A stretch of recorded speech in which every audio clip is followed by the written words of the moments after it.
Tiga. Assalamualaikum warahmatullahi wabarakatuh. Waalaikumsalam. Pada Waalaikumsalam warahmatullahi wabarakatuh. pada kesempatan kali ini kami dari kelompok 4 yang beranggotakan yang pertama yaitu Muhammad Aditya Sulfajar, lalu ada Muammar, saya sendiri, dan ada Muhammad Irham. Tujuan kami dalam membuat video ini yaitu menjelaskan mengenai layanan open source for cloud computing. Layanan yang pertama yaitu SaaS. SaaS atau merupakan singkatan dari Software as a Service adalah model bisnis dan pengiriman perangkat lunak di mana aplikasi perangkat lunak disediakan melalui internet sebagai layanan yang dapat diakses oleh pengguna melalui peramban web. Dalam model SaaS ini, pengguna tidak perlu menginstal, mengelola, atau memelihara perangkat lunak secara lokal di perangkat mereka sendiri. Sebaliknya, mereka dapat mengakses fungsionalitas penuh dari perangkat lunak tersebut dengan menggunakan antarmuka pengguna yang diakses melalui internet. Salah satu contoh layanan dari SaaS yang kami angkat yaitu ada GitLab. GitLab merupakan platform web berbasis Git yang menyediakan layanan hosting repository code, manajemen proyek, DevOps, dan continuous integration, continuous delivery yang sering disingkat sebagai CI/CD. GitLab ini didirikan pada tahun 2011 sebagai open source project. Saat ini, GitLab telah berkembang menjadi platform lengkap untuk pengembangan perangkat lunak dengan fitur kolaborasi yang luas. Di sini kami mencantumkan ada 4 kelebihan GitLab secara garis besar. Yang pertama yaitu fiturnya ya lengkap. GitLab menawarkan berbagai fitur terintegrasi, termasuk repository code, manajemen isu dan pull request, CI/CD pipelines, container registry, container scanning, dan platform wiki. Kelebihannya yang kedua yaitu skalabilitas dan keamanan. GitLab dapat diskalakan untuk mengakomodasi tim kecil maupun besar dan menyediakan fitur keamanan seperti kontrol akses dan enkripsi data.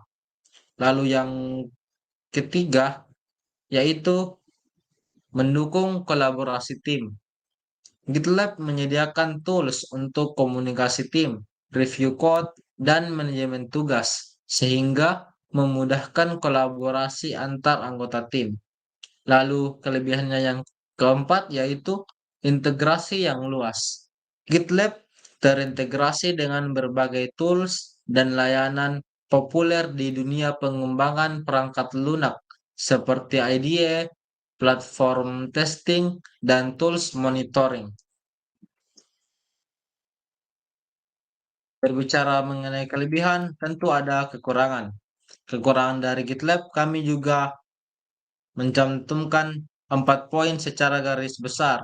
Yang pertama yaitu memerlukan waktu untuk menguasai semua fitur GitLab, utamanya bagi pengguna baru. Lalu yang kedua, konfigurasi yang rumit. Pada konfigurasi tertentu, GitLab dapat terasa rumit, terutama jika pengguna tidak memiliki pengalaman dengan tools-tools yang serupa. Kekurangannya yang ketiga yaitu kebutuhan sumber daya. Yang dimaksud di sini yaitu memerlukan sumber daya server yang cukup untuk menyediakan GitLab secara optimal, utamanya untuk proyek-proyek besar. Lalu kekurangannya yang keempat yaitu tidak gratis sepenuhnya. Meskipun GitLab tersedia dalam versi GitLab Community Edition yang gratis, tapi beberapa fitur dan dukungan hanya tersedia di versi yang berbayar. Lalu ini adalah tools GitLab secara garis besar juga kami mencantumkan ada 6. Pertama yaitu ada repositories, merupakan tempat menyimpan dan mengelola kode versi. Lalu ada security scanner, berguna untuk memindai kode untuk mencari kerentanan keamanan. Lalu ada package registry, berfungsi untuk menyimpan dan mengelola library dan package. Kemudian ada container registry, menyediakan tempat untuk menyimpan dan mengelola gambar Docker untuk proyek-proyek GitLab. Lalu ada integrations, yaitu koneksi dengan tools dan layanan eksternal. Kemudian ada CI/CD pipelines yang berfungsi untuk otomatisasi proses build, test, dan deploy. Meskipun yang kami cantumkan hanya 6, sejatinya ada banyak tools GitLab yang lainnya, tapi ini adalah yang paling umum. Baik, untuk materi selanjutnya, saya persilahkan kepada Saudara Muhammad Aditya Sulfajar. Baik, terima kasih atas kesempatan yang diberikan. Saya akan menjelaskan layanan open source untuk PAS, di mana layanan open source PAS merupakan platform yang menyediakan lingkungan lengkap untuk mengembangkan, mendeploy, dan mengelola aplikasi dengan kode sumber yang terbuka untuk umum. Platform ini menggabungkan keuntungan PAS dalam menyediakan infrastruktur dan alat pengembangan dengan keleluasan kode sumber terbuka, memungkinkan kolaborasi, penyesuaian, dan pengembangan aplikasi yang lebih adaptif serta responsif terhadap kebutuhan pengguna. Dengan transparansi kode sumber, pengguna dapat berpartisipasi dalam peningkatan dan penyesuaian platform sesuai dengan kebutuhan mereka. Next. Adapun open source PAS yang kami ambil yaitu ada Fleein. Fleein adalah platform open source untuk development aplikasi dan manajemen infrastruktur. Ini memungkinkan pengguna untuk dengan mudah mengelola aplikasi tanpa harus terlalu banyak terlibat dalam detail infrastruktur. Menyediakan solusi PaaS yang membantu dalam development aplikasi di berbagai lingkungan dengan lebih efisien. Adapun kelebihan Fleein, yang pertama yaitu skalabilitas tinggi. Fleein dapat dengan mudah diskalakan secara horizontal untuk menangani peningkatan beban. Yang kedua yaitu fleksibel. Pilihan teknologi untuk masing-masing layanan mikro tidak dibatasi, sehingga developer dapat memilih teknologi yang paling tepat untuk kebutuhannya. Yang ketiga yaitu ketahanan. Arsitektur layanan mikro membuat sistem lebih tangguh terhadap kegagalan, karena kegagalan suatu layanan tidak akan mempengaruhi layanan lainnya. Yang keempat yaitu efisiensi biaya. Fleein dapat membantu mengurangi biaya infrastruktur dengan hanya menjalankan layanan yang dibutuhkan pada saat tertentu.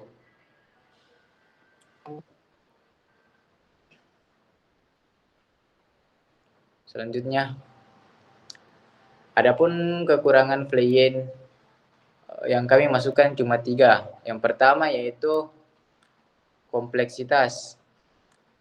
Mengelola banyak layanan mikro dapat menjadi lebih kompleks dibandingkan dengan aplikasi monolitik. Yang kedua yaitu debugging sulit. Troubleshooting masalah yang melibatkan beberapa layanan mikro bisa lebih sulit. Yang ketiga yaitu overhead komunikasi.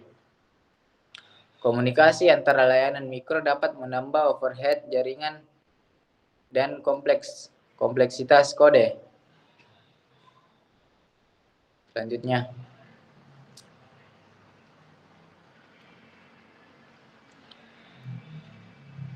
adapun tools plugin yang secara umum, yang pertama yaitu plugin CLI, alat command line untuk mengelola layanan plugin termasuk deploy, scaling, dan logging. Yang kedua yaitu plugin proxy, server proxy yang menangani routing dan service discovery untuk layanan plugin. Yang ketiga yaitu plugin Healthy Hack, alat untuk memastikan kesehatan layanan plugin dan melakukan recovery otomatis jika terjadi kegagalan. Baik, itulah tadi yang dapat saya jelaskan mengenai layanan open source PAS. Selanjutnya saya serahkan kepada moderator. Baik, terima kasih. Untuk materi selanjutnya, saya persilahkan untuk Saudara Irham untuk menjelaskannya. Baik, terima kasih atas kesempatan yang diberikan. Layanan open source untuk IaaS. Layanan infrastruktur as a service atau biasa disingkat dengan IaaS adalah layanan cloud yang menyediakan sumber daya komputasi, penyimpanan, dan jaringan yang dapat digunakan untuk menjalankan aplikasi dan sistem IT. Layanan IaaS biasanya disediakan oleh penyedia cloud computing seperti Amazon Web Service, Microsoft Azure, dan Google Cloud Platform.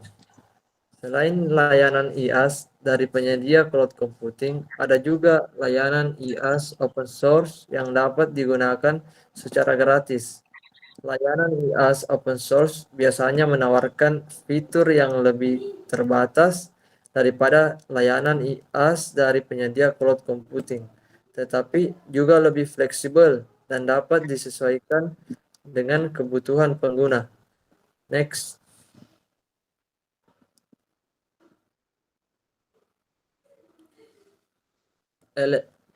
Elasticsearch adalah mesin pencari full text open source yang dibangun di atas Apache Lucene. Elasticsearch dapat digunakan untuk mencari dan menganalisis data dalam jumlah besar, baik data terstruktur maupun tidak terstruktur. Next. Adapun kelebihan dari Elasticsearch yaitu terbagi menjadi 4 poin, yaitu pertama, performa yang tinggi. Elasticsearch dapat menangani volume data yang besar dengan cepat dan efisien. Yang kedua yaitu kemampuan analisis. Elasticsearch dapat digunakan untuk melakukan analisis data yang kompleks, seperti pencarian pola, klasifikasi, dan pengelompokan. Yang ketiga yaitu fleksibilitas.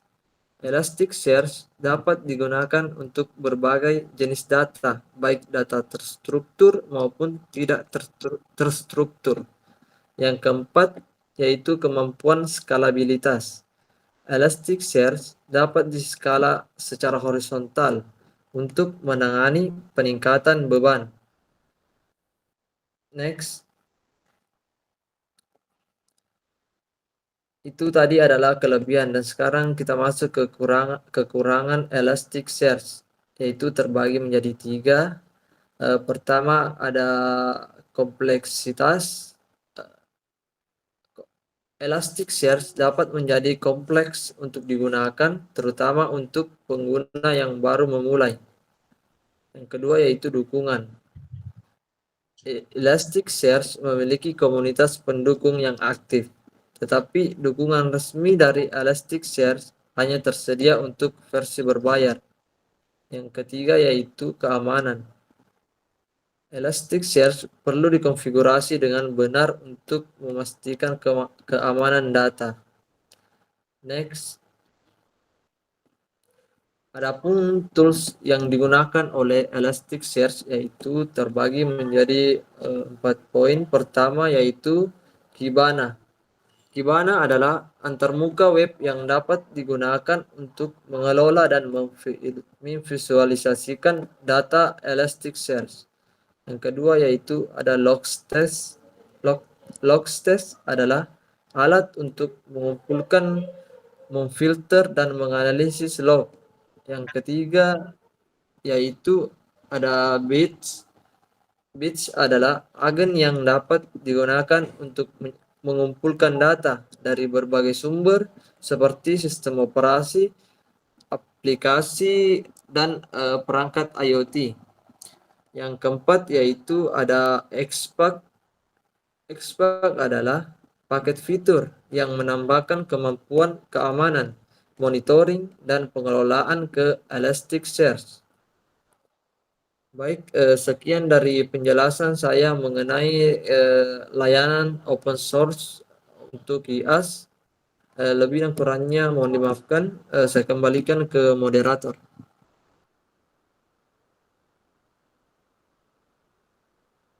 Baik, saya akan menyimpulkan sedikit mengenai materi yang telah kami bawakan. Saya akan sedikit menjelaskan mengenai perbedaan antara SaaS, PaaS, dan IaaS. Untuk SaaS, layanan ini menyediakan perangkat lunak siap pakai melalui internet tanpa perlu mengelola infrastruktur atau perangkat keras secara langsung. Contohnya yaitu aplikasi GitLab yang sebagai manajemen source code yang telah kami jelaskan di slide sebelumnya. Lalu untuk PaaS, PaaS ini memberikan platform dan lingkungan untuk pengembangan, pengujian, dan penyebaran aplikasi secara lebih efisien.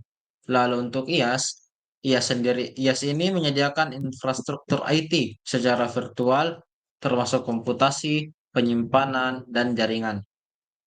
Lalu, kelebihan apa saja yang dapat kita dapatkan ketika kita menggunakan layanan open source cloud? Pertama yaitu ada keterbukaan dan kehandalan, ada kontrol dan kustomisasi, lalu ada biayanya yang lebih terjangkau, inovasi yang cepat, serta kolaborasi dan dukungan komunitas. Mungkin itu saja dari kelompok kami. Kami harap apa yang kami jelaskan dapat mudah dipahami. Sekian, kurang dan lebihnya mohon dimaafkan. Wassalamualaikum warahmatullahi wabarakatuh.